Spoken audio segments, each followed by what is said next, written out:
For us 1.5 plus generation Asians, I think there's so much value in really working towards owning our cultural identities and being proud of where we come from. Hello and welcome to Holding Heritage. This is a space to explore and have honest conversations around the Asian North American experience. We'll focus on Canadian refugee stories, family, heritage, and bridging generational gaps. My name is Holly. Thank you so much for joining me.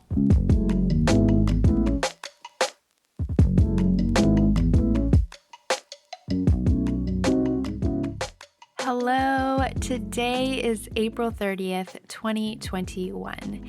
Here in Canada, April 30th marks Journey to Freedom Day, which is, I quote, a national day of commemoration of the exodus of Vietnamese refugees and their acceptance in Canada after the fall of Saigon and the end of the Vietnam War. In today's episode, especially with Asian Heritage Month here in Canada just around the corner, I want to share some information about Journey to Freedom Day, also known to many as Black April or Reunification Day. I'll also share some more in-depth information on the hundreds of thousands of refugees known as the Boat People, whom my parents and families were a part of. Before we jump into that and why this day of commemoration is significant to me and my family, I first want to open up a little bit about some of my own personal experiences around exploring my cultural identity as a second-generation Chinese-Canadian with Chinese-Vietnamese refugee parents and family members. I haven't ever really been one to publicly talk about things like my growth or relationship with my culture and family, and initially I felt that sharing my experiences about exploring my cultural background might be a sort of voiceless speech into a huge void. But with starting Holding Heritage, beginning to find and learn more about my cultural identity has been such a huge part of why I started this project in the first place and why I'm so passionate about it. So I do want to share, and I hope that perhaps parts of it might resonate with anyone out there. So to start, a little bit about me is, I was born and raised here in Canada. Both my parents' families are ethnically Chinese, but they grew up and lived in Vietnam their entire lives before fleeing as refugees in the late 1970s. So at home, they speak both Cantonese and Vietnamese. We eat both Chinese and Vietnamese food, and they tell me and recall stories of both Chinese and Vietnamese customs and traditions. In my experience as a Chinese Canadian who grew up in a predominantly Caucasian town, I grew up wanting to be white. I wanted very little to do with my culture, and unfortunately, like many other second-gen Asians, I grew up slightly ashamed of my ethnic background, and I rejected a lot of it because I wanted to fit in. This definitely isn't new, and we've all heard and experienced ourselves stories like being embarrassed of our Asian lunches when we went to school, or of our parents being overly controlling or strict. I really never thought that cultural identity was that important or defining growing up. And quite honestly, I believed that I could and would most likely go about my entire life without really looking much deeper. I grew up with the mindset of, I'm whitewashed, I'm a banana, and I'm not Asian enough. Or even going through school and hearing comments from my Caucasian friends reinforcing things like, yeah, you're basically white anyways. And at the time, I was proud of that, and I felt that being completely westernized, accepted, or assimilated was ideal and ultimately the main defining identity that I wanted. I even remember feeling out of place when I would go to Vancouver to visit family, where there's a much larger and normalized community of Asians. And even moving to Vancouver for university, I found myself struggling to feel like I fit anywhere because I felt this sort of in-between, like not Asian enough or not white enough. And I also felt that I wasn't able to decide where I wanted to fit in either because at that time, belonging and identity to me felt like a very black and white concept, like I had to choose one or the other. But as I've grown older, learned more, and gotten more curious and in touch with myself and what's important to me, I'd say that my mindset on all of this has drastically expanded and changed. And the reality of my identity and situations are that even though I may have perhaps inside myself felt like I was white or westernized or Canadian or whatever, the obvious truth was that I wasn't, and that it was and is just one portion of my identity. Other pieces that have taken me much longer to own and feel proud of are things like I am Asian, I am Chinese, my parents are refugees, my family is ethnically Chinese but grew up in Vietnam, so we eat both foods, we speak both languages, etc., all while also being Canadian. So the layers of complexities continue to stack. I think as a child growing up too, my parents and families, not to their faults at all because they were navigating the same sorts of complexities, they didn't have the vocabulary or knowledge to sit down and have a conversation with me, my brother, or other cousins about ethnicity or culture or identity.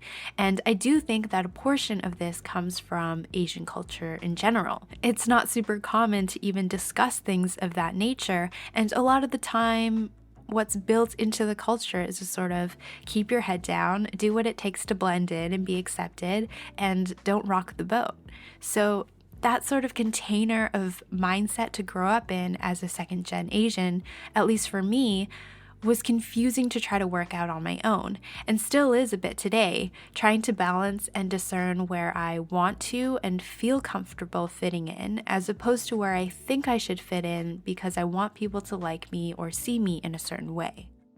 Also, watching my parents as refugees work so hard in learning and doing business in a second language spoke a lot to me subconsciously as a kid, and seeing how other people interacted with them, naturally they were treated different in many ways. And I think that for me, when I was young, I was especially scared of that, and I didn't want to be seen as different or weird or out of the ordinary. And this has obviously still stuck with me to a certain extent today, but it's a process that I'd guess almost everybody in the world, regardless of ethnicity or background, is working through as well. And this is because embracing and becoming curious about the complexities and aspects of ourselves that make us different or unique or out of the regular fitted boxes of society can feel terrifying. And I think it's also hard work that takes effort, thought, and intention. It can open ourselves up to potential judgment or critique from other people and groups, and that can also feel intimidating. So in many ways, it's easier to just lump ourselves into the nearest defining identity that feels safe, acceptable, or easy, but perhaps at the cost of not actually feeling like we really completely belong or relate.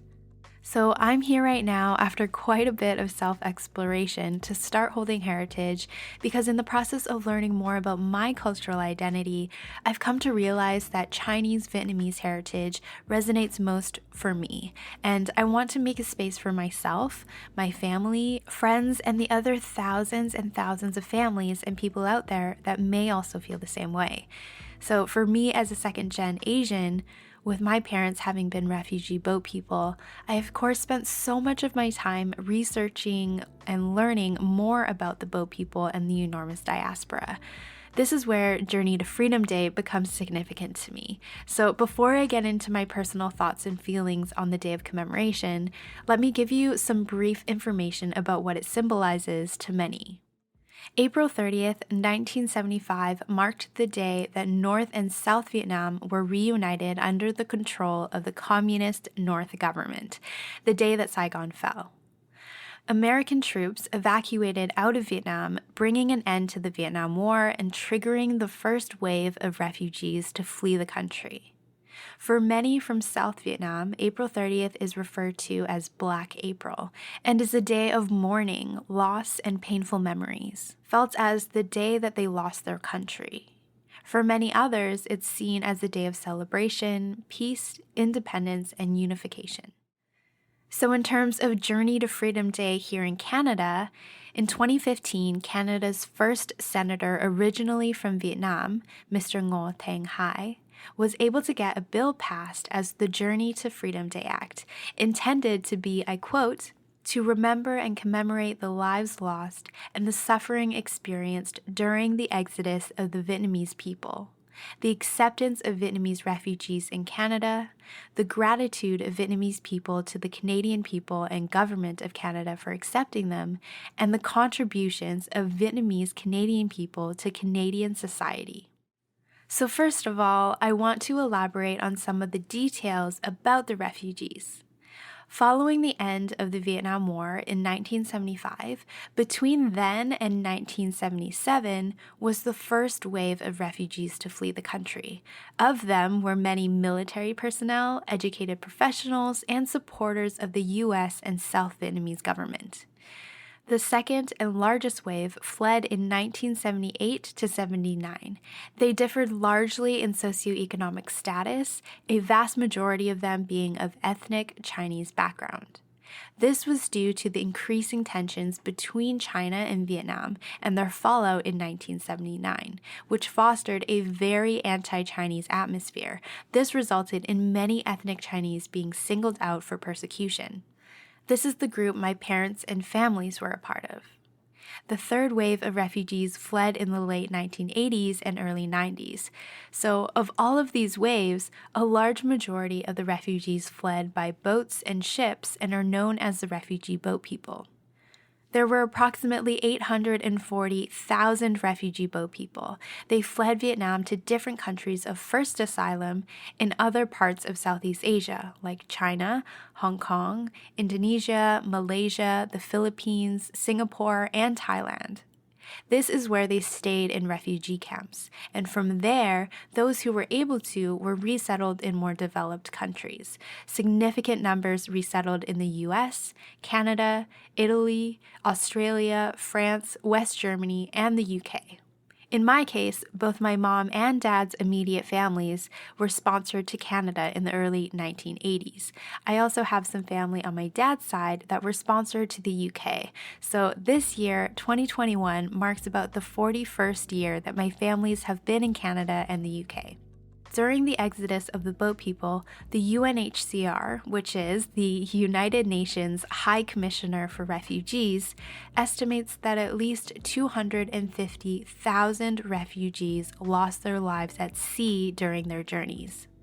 Of course, in reality, we really have no solid idea of the exact number of lives lost, so many of them to tragic events like drowning, starvation, piracy, kidnapping, illness, extreme violence. The list goes on and on.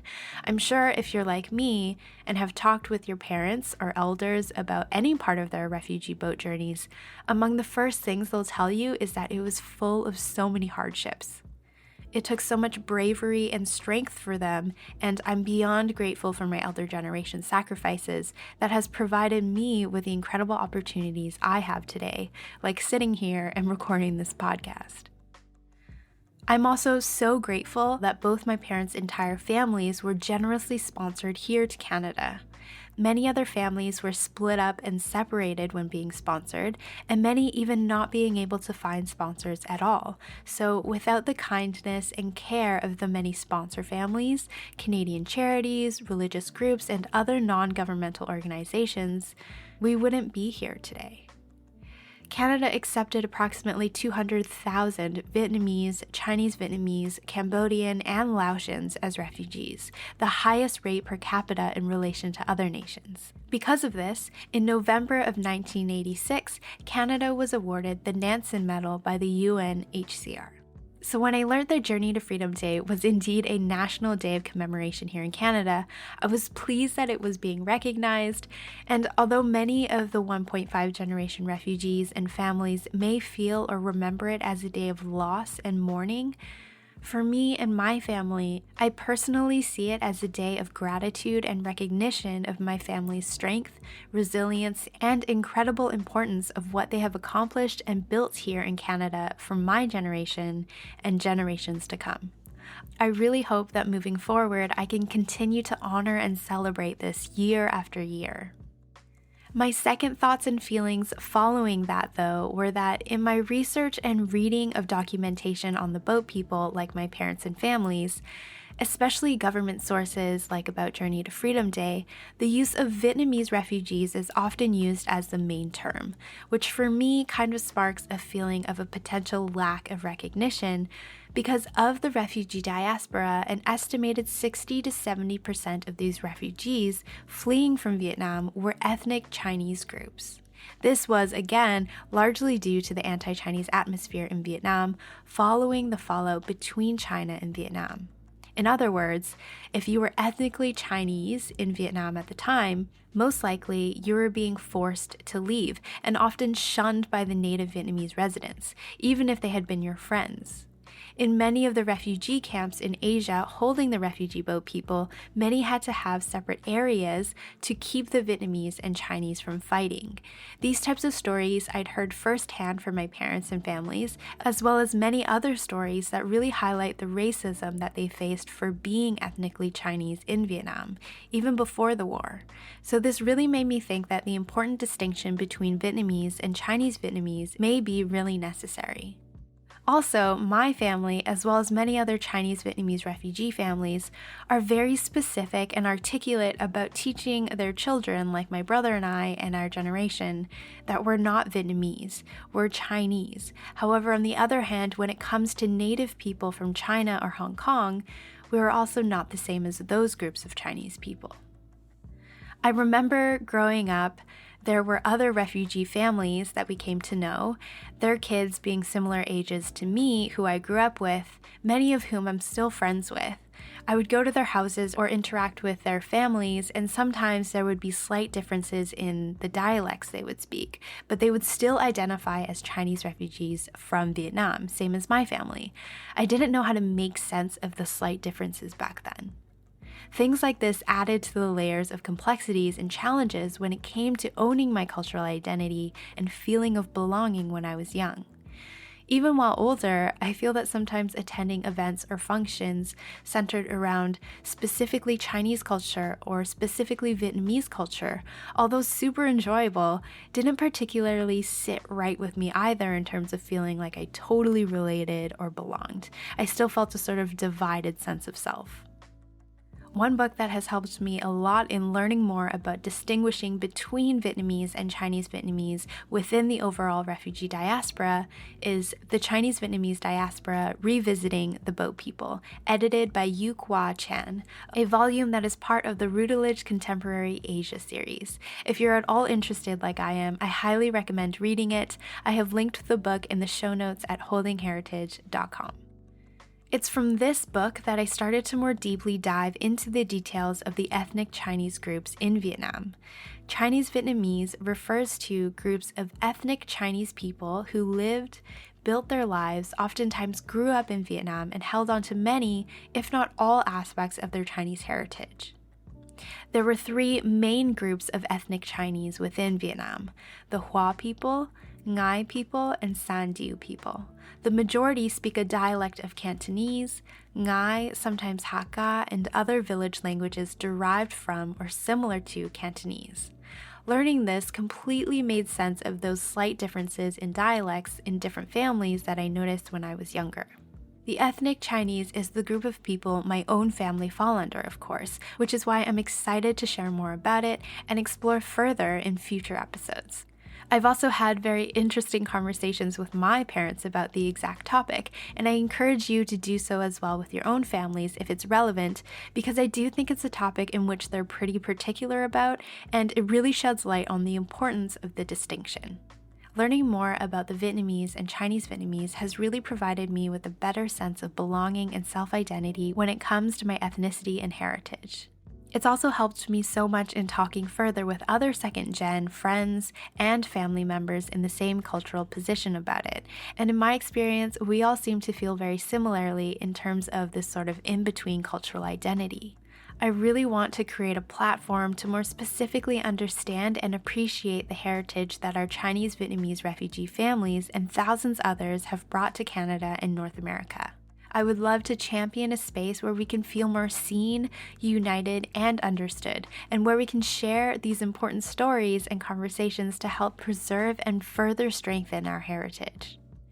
I hope that if you are of Chinese-Vietnamese heritage like myself and my family, that this has resonated with you, and that even if perhaps you're not specifically of Chinese-Vietnamese heritage, but maybe in your own sort of cultural in-between, that it encourages you to get more curious about your own roots. One thing I'm sure of, though, is that finding communities and groups of similar cultural backgrounds and experiences can feel so encouraging, and that representation in our Western society is so impactful and powerful. For us 1.5 plus generation Asians, I think there's so much value in really working towards owning our cultural identities and being proud of where we come from. So in closing, if you or your family are Vietnamese or Chinese-Vietnamese refugees observing Journey to Freedom Day, Black April, or Reunification Day, however you may feel about it, I wish you a day of peaceful gratitude and important recognition. And to everybody, I hope that you will take some time this coming May for Asian Heritage Month to learn more about any aspect of Asian heritage you may be interested in. I would love to hear your thoughts, stories, and experiences, so be sure to head to holdingheritage.com/share to let me know. The next episode will be out next week on Mother's Day. I'll be introducing you to my amazing mom, and we'll let you into some of her stories, so be sure to tune in. Thank you so much for listening, and I will meet you back here very, very soon. Bye! Intro and outro music by Blue Wednesday Beats.